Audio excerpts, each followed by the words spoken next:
जय हिंद दोस्तों। पिछले कुछ समय में बॉलीवुड के अंदर काफ़ी सारी चीज़ें बदली हैं, लेकिन जो सबसे बड़ी बदलने वाली चीज़ है वो बॉलीवुड के अंदर नहीं बल्कि बॉलीवुड के बाहर बदली, और वो है पब्लिक का माइंडसेट, ऑडियंस का माइंडसेट अपने हीरोज़ को लेकर, जो कि सो कॉल्ड खुद को बना के बैठे हुए हैं। और ऑडियंस को ये चीज़ समझ में आ गई है कि ये लोग असलियत में कुछ और होते हैं और दिखावा किसी और चीज़ का करते हैं, और इसके लिए उनको कोई ज़्यादा मेहनत भी नहीं करनी पड़ी। सिर्फ एक इंसिडेंट ऐसा हुआ जिसने चिंगारी का काम किया, और उस इंसान ने कहा भी था कि बॉलीवुड एक दिन मुंह के बल नीचे आके गिरेगा, और कुछ वैसा ही हुआ। आज मैं बात करने वाला हूँ बॉयकॉट बिग बॉस के बारे में, जो कि कल ट्रेंड कर रहा था ट्विटर पे।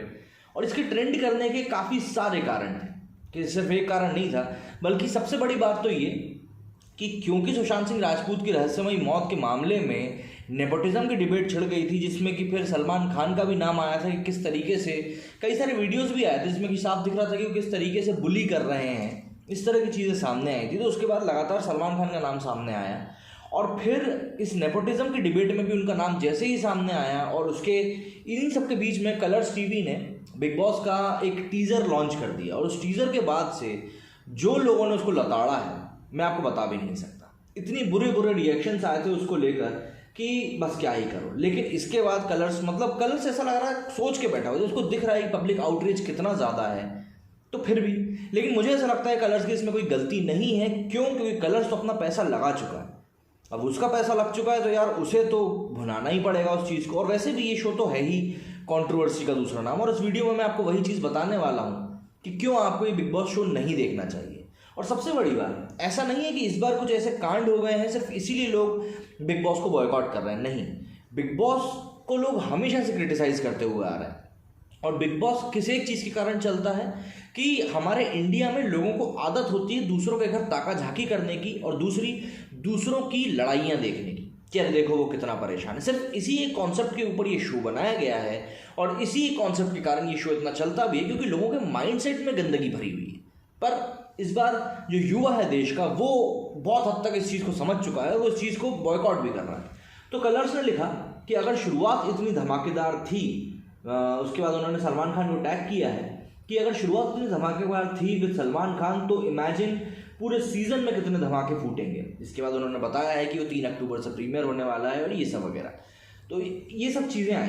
लेकिन इसके बाद जैसे ही ये चीज़ लॉन्च हुई तो लोगों ने सुबह से ही इसको बॉयकॉट ट्रेंड करना शुरू कर दिया, और लोगों के इसके ऊपर काफ़ी खतरनाक रिएक्शंस भी आने शुरू हो गए।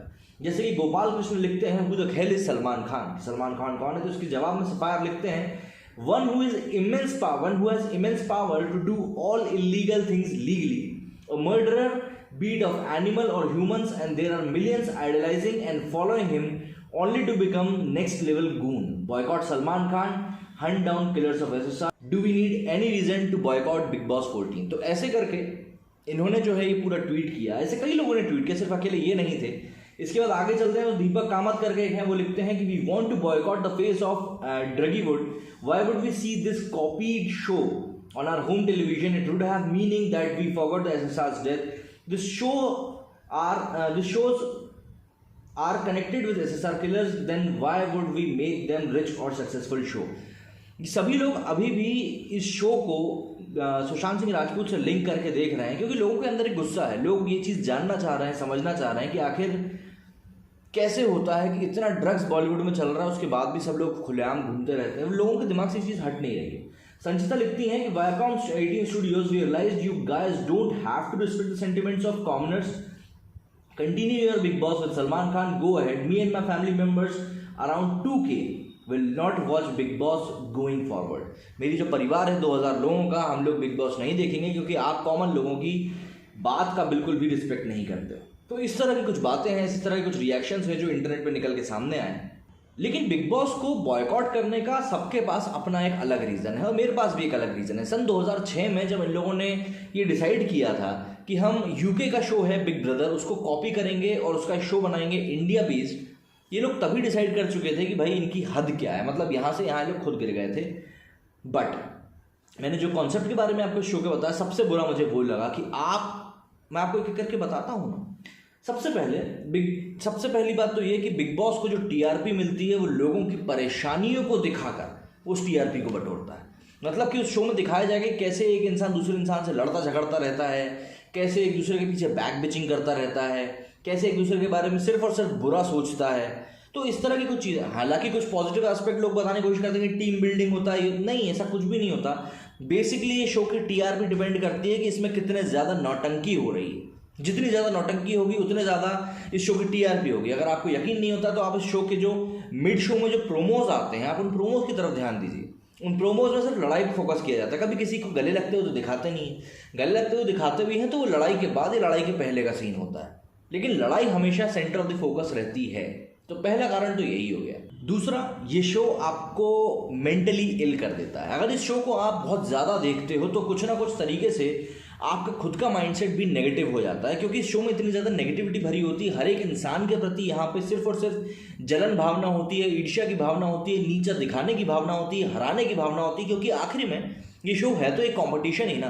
तो इसीलिए इस शो में इतनी ज़्यादा नेगेटिविटी रहती है कि अगर आप इस शो को बहुत ज़्यादा देखते हैं तो कहीं ना कहीं आपके दिमाग में भी इस चीज़ का फितूर एक चढ़ जाता है कि नहीं यार, मतलब हमारे कान अफेक्ट होने लगते हैं यार इस चीज़ से। आप अगर आपने देखा हो तो आपने ज़रूर इस चीज़ को महसूस किया होगा। तीसरी बात, सलमान खान इस शो के होस्ट हैं, जैसा कि कहा जाता है। अब अगर आप होस्ट का मतलब ढूंढेंगे तो आपको होस्ट का मतलब मिलेगा वो इंसान जो शो को इंट्रोड्यूस करे, शो को ख़त्म कराए, और तीसरी चीज़ जो गेस्ट आए हुए हैं शो में लेकर उनसे बातचीत करे।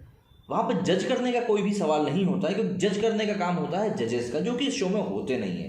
तो इस शो में जज का काम कौन करता है? हमारे सलमान भाई करते हैं, जो कि होस्ट बन के आए हुए रहते हैं। और सबसे बड़ी दिक्कत की बात यह है कि कई सारे ऐसे मौके आए हैं जब सलमान खान क्रिटिसाइज हुए हैं इस बात को लेकर कि वो जो जजिंग पास करते हैं, जो जजमेंट पास करते हैं, वो कई हद तक बायस्ड होता है। और सबसे बड़ी बात, उनका जजमेंट कई हद तक इस तरीके तक गिर जाता है कि लोग बोलते हैं कि यार क्या सोच बना के रखी। क्योंकि पहले तो आप उस शो के अंदर ऐसे लोगों को डालते हो जो सिर्फ लड़ाई झगड़ा करना जानते हैं, अपनी पूरे गले को खोल के चिल्लाना जानते हैं। इस तरह के लोगों को पहले आप उस शो में इंक्लूड करते हो। स्वामी ओम हम सभी को याद है उन्होंने क्या क्या हरकतें करी थी। हालांकि बाद में ये चीज़ भी सुनने को आई थी कि वो सिर्फ टीआरपी के लिए किया गया था। अनूप जलोटा जी अपनी से आधी उम्र की लड़की, अपनी बेटी की उम्र की लड़की से शादी करके उस शो में आते हैं। ये सब चीज़ें बाद में क्लियर हुई कि ये सब टीआरपी के लिए किया गया था। लेकिन भारतीय जनता सबसे बड़ी बेवकूफ़ है जो ये सब चीज़ें जानने के बाद भी बार बार ऐसे शोज़ को सपोर्ट करने पहुंच जाती है। और last but not the least, ये शो पूरी तरह से पॉइंटलेस है। आप कुछ भी चीज़ देखते हो, खाते हो, सुनते हो, मैं 3 चीज़ों की यहाँ पे बात कर रहा हूँ। अगर आप कोई चीज़ खाते हो तो आप ये देखते हो कि आपको उस चीज़ से क्या न्यूट्रिशन मिल रहा है, क्या स्वाद मिल रहा है। क्योंकि अगर आप स्वाद की तरफ जाते हो तो स्वाद तो सिर्फ आई थिंक 10-15 सेकंड का होता है, जितनी देर आप उस चीज़ को चबा रहे हो फिर आप गुटक जाओगे, ख़त्म। लेकिन अगर आप स्वाद लेने की बात करो तो, और मैं ये कहूँ कि आप गुटखा खाते हो तो हो सकता है कई लोगों को गुटखा पसंद आता हो, लेकिन ये आप भी जानते हो कि उस गुटखे के फ़ायदे तो एक भी नहीं है पर नुकसान इतने सारे हैं कि आप गिन भी नहीं सकते। दूसरी बात करते हैं पीने की। पीने में भी अपन ये चीज़ देखते हैं कि हम जो चीज़ पी रहे हैं वो हमारे लिए कितनी ज़्यादा फ़ायदेमंद है या हमारे लिए कितनी वैल्यू लेके आती है। जैसे हम जूसेस की बात करते हैं, कई सारी चीज़ें हैं जो हम पीते हैं, वहीं दारू की भी बात करते हैं, तो हम ये देखते हैं कि वो चीज़ हमारे लिए कितनी ज़्यादा फ़ायदेमंद है और कितनी ज़्यादा नुकसानदायक है। वहीं जब हम बात करते हैं बिग बॉस की, तो हो सकता है कई लोगों के लिए शो एंटरटेनिंग हो, बट इन दी एंड आप इस शो से क्या सीख के जाते हो? अगर आप उस शो से ये कहो कि मैं टीम बिल्डिंग सीख के जाता हूँ तो मेरे ख्याल से आप गलत हैं, क्योंकि यहाँ पे टीम तो जीतती नहीं है, यहाँ पे इंडिविजुअल जीतता है। दूसरी चीज़, अगर आप ये कहें यहाँ पे कि मैं यहाँ पे लीडरशिप सीख के जाता हूँ, तो आप लीडरशिप सीख के नहीं जाते, बल्कि आप ये चीज़ सीख के जाते हैं कि किस तरीके से आप दूसरों को दबा सकते हो और अपने आप को बाकी जनता के नज़रों में अच्छा बना सकते हो, जिससे कि आप चीज़ जीत सको। तो आप आखिरी में इस शो से क्या वैल्यू लेके बाहर निकलते हो, मुझको ये चीज़ समझ में नहीं आती। बहरहाल उम्मीद करता हूँ जो चीज़ें मैंने आपको बताई वो चीज़ें आपने भी कहीं ना कहीं फील करी ही होंगी, और अगर आपने भी फील करी है और आपको भी लगता है कि इस शो की कोई वैल्यू नहीं है, तो आपके पास ऑप्शन है शो ना देखने का। और फिर भी आपको लगता है कि नहीं, ये शो के बिना आप जी नहीं सकते, आप सांस नहीं ले सकते, तो बिल्कुल चॉइस आपकी है, आप ये शो भरपूर देख सकते हैं। मेरे इस वीडियो में फिलहाल इतना ही। जय हिंद, जय भारत।